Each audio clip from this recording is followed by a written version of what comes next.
น้องลองเล่มมืออะไรเล่มหมุนปั่นมือปั่นแห้งกันปั่นมาทางไหนกันนะตัวน้องวิ่งจ้อง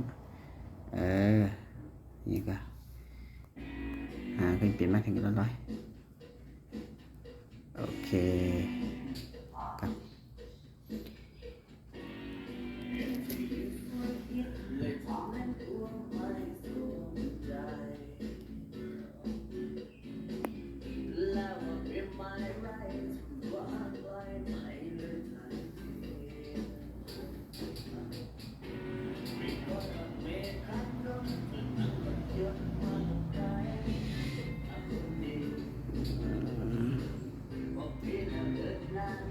น้องเดียมได้เห็นครับ